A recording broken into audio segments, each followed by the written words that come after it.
साथियों, TV news channels या फिर जो यूट्यूब के चैनल्स हैं, यूट्यूबर्स हैं, वो भी कई बार ये गलतियां कर देते हैं बिना कानून की जानकारी के कि हनी सिंह के ऊपर मुकदमा चलाया गया, हनी सिंह के ऊपर एफआईआर दर्ज कर ली गई। दोस्तों, ऐसा बिल्कुल नहीं है। मैं आपको बता देना चाहता हूं कि उनको लैक ऑफ नॉलेज की कमी से, लॉ की जानकारी न होने की वजह से अगर कोई भी कोर्ट और पुलिस थाने में जाता है तो वो एक प्रकार से सभी पर मुकदमा समझ लेते हैं। ऐसा नहीं होता है अक्सर।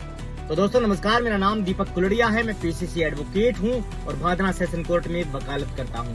साथियों, हनी सिंह जो है, जो एक रैपर हैं, जो सिंगर भी हैं, उनके ऊपर मुकदमा दर्ज कर लिया गया। ये टीवी न्यूज चैनल्स ने दिखाया, लेकिन मैं आपको बता देना चाहता हूं कि ऐसा कुछ नहीं है। हनी सिंह के ऊपर एफआईआर दर्ज नहीं की गई।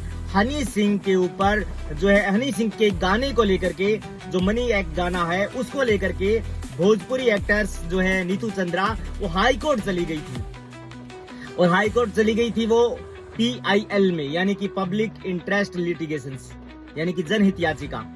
अब जनहित याचिका ये है कि जो जनता के मुद्दों को लेकर के काफी गंभीर विषय होते हैं, उनको लेकर के हाई कोर्ट जाना पड़ता है। ऐसा प्रोविजन है कानून के अंदर। बिना कानून के प्रोविजन आप कहीं पर भी नहीं जा सकते। यूं नहीं कि आप कोई भी एप्लीकेशन लेकर के किसी मुद्दे को लेकर के कहीं भी खड़े हो जाएंगे। तो नीतू चंद्रा ने PIL दाखिल की। अब टीवी न्यूज चैनल्स ने यह दिखाया कि एफआईआर दर्ज कर ली गई, मुकदमा दर्ज किया गया। देखिए, एफआईआर पुलिस थाने में दर्ज होती है। एफआईआर जो है वो पुलिस थाने में दर्ज होती है। अब आप कहेंगे कि स्थानीय पुलिस थाने में होती है या नहीं होती। एफआईआर, जीरो एफआईआर कहीं पर भी दर्ज हो सकती है। हालांकि नए कानून में यह भी संशोधन कर दिया गया है कि एफआईआर आप कहीं पर भी करा सकते हैं और संबंधित थाने को जो है वो ट्रांसफर कर देती है। उसके बाद इन्वेस्टिगेशन जो है स्थानीय थाना करता है।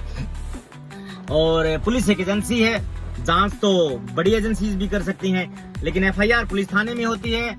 कोर्ट आदेशित करता है कई बार एफआईआर के लिए, लेकिन जनहित याचिका में वो गई है इस बात को लेकर के कि भोजपुरी जो भाषा है उसको लेकर के हनी सिंह ने अपने गाने में महिलाओं को सेक्सुअल ऑब्जेक्ट के रूप में पेश किया है, यानी कि एक वस्तु स्थिति के रूप में पेश किया है कि महिलाएं जो है वो इसी बात को लेकर के हैं। और इस बात को लेकर के नीतू चंद्रा जो है वो हाई कोर्ट गई है। हाई कोर्ट का दरवाजा उन्होंने खटखटाया है, लेकिन काफी न्यूज चैनल्स में मैं देख रहा हूं कि ये बात लिख रहे हैं कि हनी सिंह के ऊपर एफआईआर दर्ज कर ली गई। हनी सिंह के ऊपर एफआईआर नहीं हुई। हनी सिंह को लेकर के जनहित याचिका पेश की गई है, यानी कि पब्लिक इंटरेस्ट लिटिगेशंस PIL दाखिल की गई है।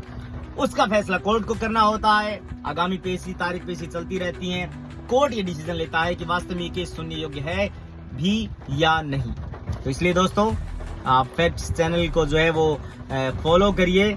आप फैक्ट्स पर ध्यान दीजिए। आप यूं ही कोई स्वीपिंग रिमार्क्स दे देता है किसी भी चैनल के ऊपर, तो आप जो है वो, मीडिया का वैसे काम है चीजों को दिखाना, लेकिन सही चीजों को दिखाएं। आप जो है इन्वेस्टिगेशन करके दिखाएं। आपके पास तो इतने सारे सोर्सेज होते हैं, आपके पास वकील भी होती हैं, जो है वो लीगल टीम होती है पूरी, ताकि वो आपको फैक्ट्स के सहित आप तक बात पहुंचाए, ट्रांसलेट करे आप तक।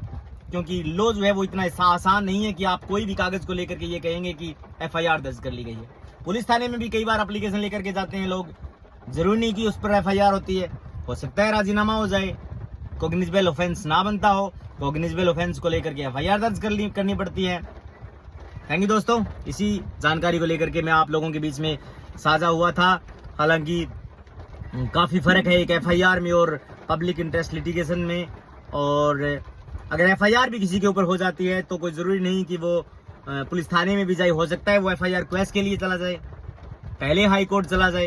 ये प्रोविजन है कानून के अंदर कि आप अपनी एफआईआर को रद्द करवा सकते हैं। तो ऐसा बिल्कुल नहीं है।